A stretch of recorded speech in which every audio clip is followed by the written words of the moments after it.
Capítulo 2. Una necesidad espiritual. ¿Por qué la Biblia y el espíritu de profecía enfatizan tanto la participación de todos los creyentes? Esto es vital para entender la misión desde la perspectiva divina. La razón no es que Dios necesite de nosotros para terminar su obra. Somos nosotros los que necesitamos participar de la misión a fin de crecer espiritualmente y prepararnos para el encuentro con Jesucristo cuando Él regrese. Pablo escribió a los Efesios: por lo tanto, echen mano de toda la armadura de Dios para que cuando llegue el día malo puedan resistir hasta el fin y permanecer firmes. Efesios 6:13. El apóstol menciona dos acontecimientos de suma importancia: el fin y el día malo. Evidentemente, el fin se refiere a la segunda venida de Jesús. Subtítulo: dos grupos. Cuando Cristo vuelva, solo habrá dos grupos. Los redimidos alzarán las manos al cielo y exclamarán: este es nuestro Dios, este es el Señor a quien hemos esperado. Él nos salvará, nos regocijaremos y nos alegraremos en su salvación. Isaías 25:9. En contraste con este momento de júbilo, Juan describe la experiencia del segundo grupo de forma dramática. Yo vi cuando el Cordero abrió el sexto sello y entonces se produjo un gran terremoto. El sol se cubrió de oscuridad como con un vestido de luto y la luna entera se puso roja como la sangre. Las estrellas del cielo cayeron sobre la tierra como caen los higos cuando un fuerte viento sacude la higuera. El cielo se esfumó como si fuera un pergamino que se enrolla y todos los montes y las islas fueron removidos de su lugar. Todos se escondieron en las cuevas entre las grietas y de los montes. Lo mismo los reyes de la tierra que los príncipes, los ricos, los capitanes y los poderosos, lo mismo los esclavos que los libres, y decían a los montes y a las peñas: caigan sobre nosotros, no dejen que nos mire el que está sentado en el trono. Escóndanos de la ira del Cordero, el gran día de su ira ha llegado, ¿y quién podrá mantenerse en pie? Apocalipsis capítulo 6, 12 al 17. Subtítulo: el sueño divino. El sueño divino es que todos formen parte del primer grupo. Dios no desea que ninguno se pierda. Yo no quiero que ninguno de ustedes muera. Ezequiel 18:32. Dice el Señor. Jesús desea encontrar a su pueblo preparado para encontrarse con Él. Por ese motivo dejó todo en el cielo y vino a morir en esta tierra. Pablo afirma que Cristo amó a la iglesia y se entregó a sí mismo por ella, para santificarla. Él la purificó en el lavamiento del agua por la palabra, a fin de presentársela a sí mismo como una iglesia gloriosa, santa e intachable, sin mancha, sin ni arruga ni nada semejante. Efesios 5, 25 al 27. El sueño divino es que cuando Jesús regrese, encuentre esa iglesia gloriosa, santa e intachable, sin mancha alguna, ni arruga, ni nada semejante. En la Biblia encontramos descrito muchas veces el sueño de Dios. Imagínalo cerrando los ojos y preguntándose a sí mismo: ¿quién es esta que se muestra como el alba, hermosa como la luna, esclarecida como el sol, imponente como ejércitos en orden? Cantares 6:10. Esa es la iglesia que refleja su carácter. El sueño divino, un pueblo preparado, una iglesia gloriosa y sin mancha, hermosa como la luna y esclarecida como el sol, reflejando su carácter. Seres humanos capaces de escuchar la voz dulce del Padre diciendo: levántate, resplandece, porque ha venido tu luz y la gloria de Jehová ha nacido sobre ti. Porque aquí que tinieblas cubrirán la tierra y oscuridad las naciones, mas sobre ti amanecerá Jehová. Y sobre ti será vista su gloria, y andarán las naciones a tu luz, y los reyes al resplandor de tu nacimiento. El ideal de Dios para su iglesia es una iglesia gloriosa, sin arruga y sin mancha, como una novia vestida de blanco esperando a su novio. Una iglesia auténtica, sin formalismos, que no viva solo preocupada por la apariencia, no sirviendo al ojo como los que quieren agradar a los hombres, sino como siervos de Cristo, de corazón haciendo la voluntad de Dios, sirviendo de buena voluntad como al Señor y no a los hombres. Efesios 6, 6 y 7. ¿Pero a qué se refiere Pablo al mencionar una iglesia gloriosa? Evidentemente es gloriosa porque refleja la gloria de Dios. ¿Y qué es la gloria de Dios? El espíritu de profecía responde a esta pregunta de la siguiente manera: orad con Moisés, muéstrame tu gloria. ¿Qué es esta gloria? El carácter de Dios. TM, página 508. El pecado desfiguró el carácter de Dios en el ser humano. Hoy somos apenas una caricatura de Dios, pero el Señor espera que su iglesia vuelva a reflejar su carácter. Jesús vino a este mundo para restaurar la gloria perdida y reproducir en el ser humano el carácter del Padre. Dejó todo en el cielo y vino a este mundo de miseria y dolor a pagar el precio de nuestra restauración. Por eso, Cristo espera con un deseo anhelante la manifestación de sí mismo en su iglesia. Cuando el carácter de Cristo sea perfectamente reproducido en su pueblo, entonces vendrá Él para reclamarlos como suyos. EJ, página 269. A la luz de esta declaración, el Señor Jesús espera pacientemente que la iglesia refleje su carácter para volver y llevarla consigo. Sin embargo, antes de la aparición gloriosa de Jesús, vendrá el día malo. Y según Pablo, muchos no resistirán los vendavales de aquel día. Por eso él aconseja: echen mano de toda la armadura de Dios. Después, a partir del versículo 14, describe la armadura divina. Por tanto, manténganse firmes y fajados con el cinturón de la verdad, revestidos con la coraza de la justicia y con los pies calzados con la disposición a predicar el evangelio de la paz. Además de todo esto, protéjanse con el escudo de la fe, para que puedan apagar todas las flechas incendiarias del maligno. Cúbranse con el casco de la salvación y esgriman la espada del Espíritu, que es la palabra de Dios. Oren en todo tiempo con toda oración y súplica en el Espíritu, y manténganse atentos, siempre orando por todos los santos. Son 7 los instrumentos que forman parte de la armadura de Dios. Consideraremos apenas 3 de ellos, en los cuales se requiere la participación del creyente: el estudio de la Biblia, la oración y la disposición a predicar el evangelio de paz. Subtítulo: Instrumentos de crecimiento espiritual. Dejaremos los 2 primeros para ser considerados en capítulos posteriores. Vamos a concentrarnos en el tercero: la misión de buscar a otras personas y conducirlas a Jesús. Entenderemos así la razón del énfasis divino en la misión individual del creyente.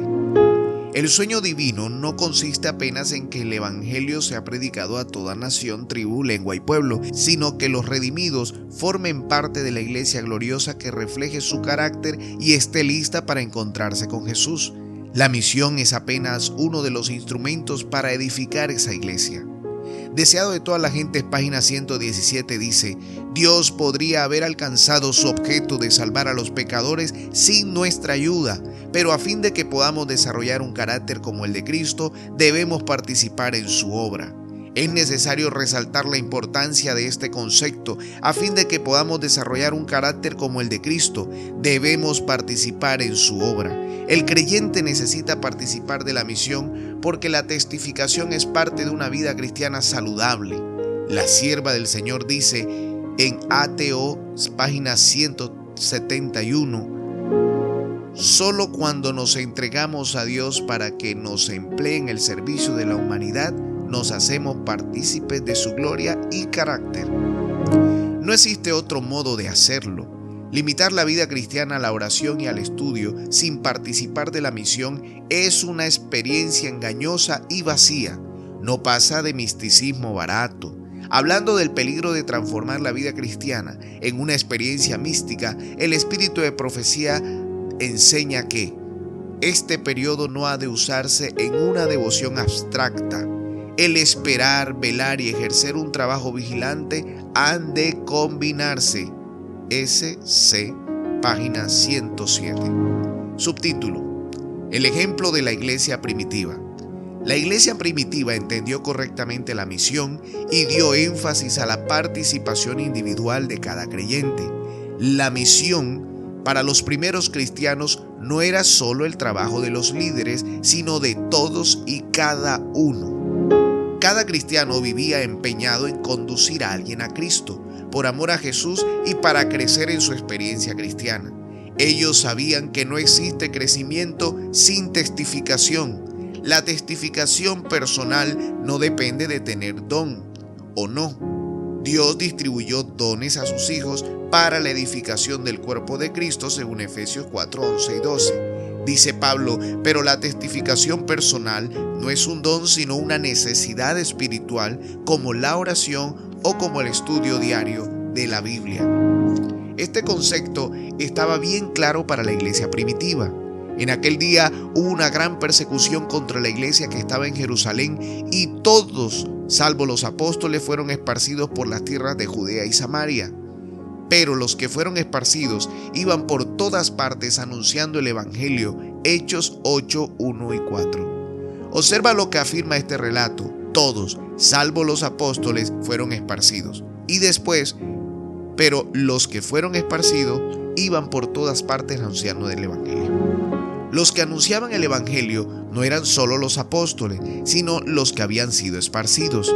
¿Quiénes eran estos? Todos los creyentes.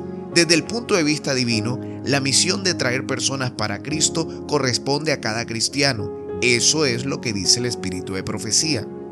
En Hechos de los Apóstoles, página 90 y 91 dice: el humilde y consagrado creyente sobre quien el Señor de la viña deposita preocupación por las almas debe ser animado por los hombres a quienes Dios ha confiado mayores responsabilidades. ¿Quién es el humilde y consagrado creyente? El miembro de iglesia. El Señor ha depositado la preocupación por las almas sobre el creyente. ¿Por qué? Porque éste necesita crecer espiritualmente. Finalmente, él formará parte de la iglesia gloriosa que Jesús viene a buscar y no crecerá si no participa de la misión. SC, página 27 dice: la única forma de crecer en la gracia es estar realizando con todo interés precisamente la obra que Cristo nos ha pedido que hagamos. Si yo como ministro, al cumplir la misión, dejo de lado a la iglesia, demuestro que no entendí la voluntad del Señor.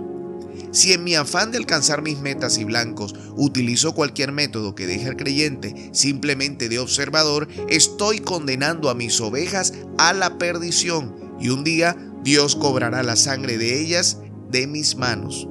Pude haber sido sincero en lo que hacía, pero no hice lo que Dios enseñó. Me olvidé de preparar a la iglesia gloriosa, santa, pura y sin mancha. Subtítulo: el trabajo de los ministros. El humilde y consagrado creyente, dice el texto, debe ser animado por hombres a quienes Dios ha confiado mayores responsabilidades. ¿Quiénes son estos hombres? Los ministros. El trabajo del ministro no es, en primer lugar, traer a las personas a Cristo. Este trabajo en el plan divino debe ser cumplido por cada creyente. Obreros Evangélicos, página 206 dice: cuando trabaje donde haya algunos creyentes, el predicador debe primero, no tanto tratar de convertir a los no creyentes como preparar a los miembros de la iglesia para que presten una cooperación aceptable. Trabaje él por ellos individualmente, esforzándose en inducirlos a trabajar por otros. El pastor jamás debe realizar el trabajo que le pertenece a la iglesia. Su misión es otra. Joya de los Testimonios, tomo 1, página 456 dice: la predicación es una pequeña parte de la obra que ha de ser hecha por la salvación de las almas. El Espíritu de Dios convence a los pecadores de la verdad y los pone en los brazos de la iglesia.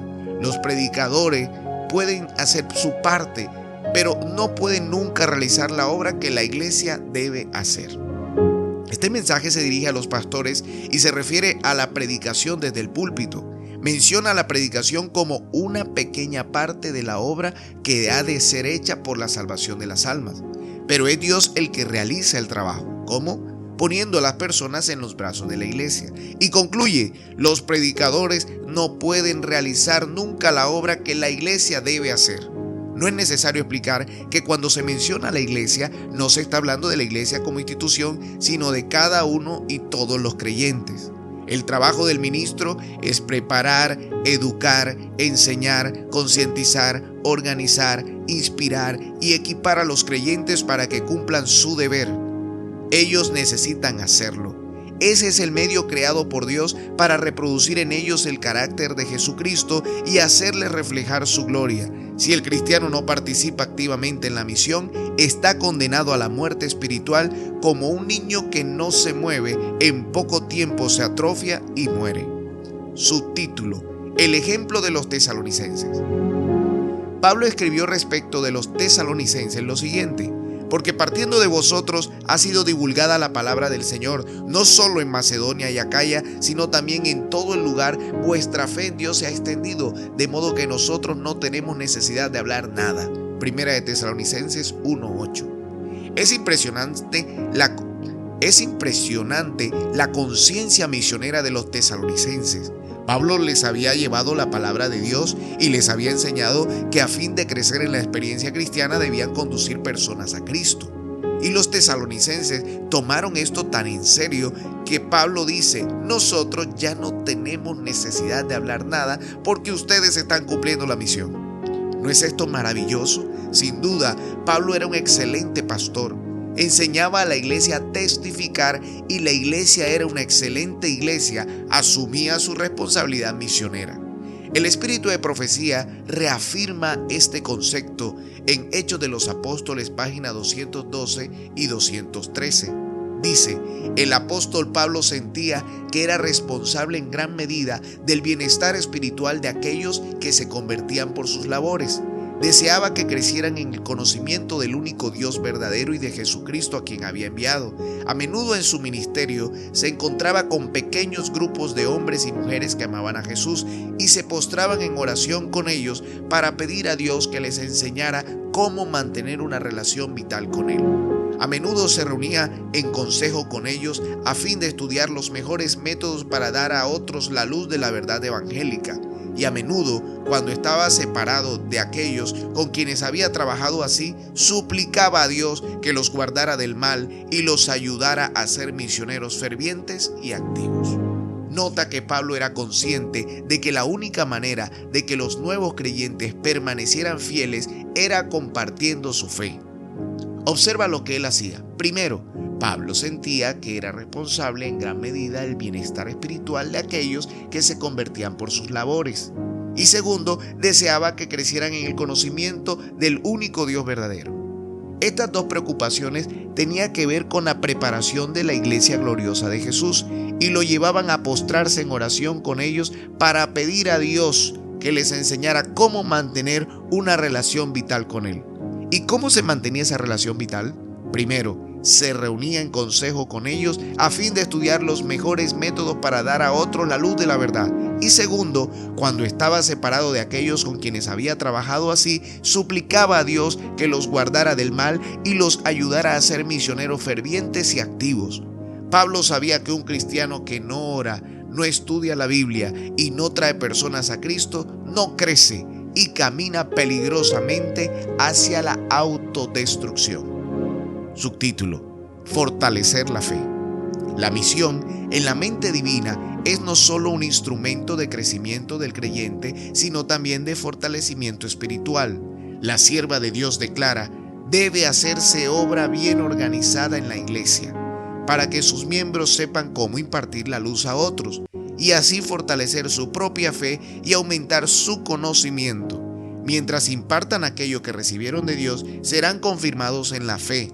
Una iglesia que trabaja es una iglesia viva. SC, página 93. Observa la relación entre el impartir la luz a otros y el fortalecimiento de la propia fe. Una iglesia que trabaja siempre será una iglesia viva. ¿No es ese el sueño divino?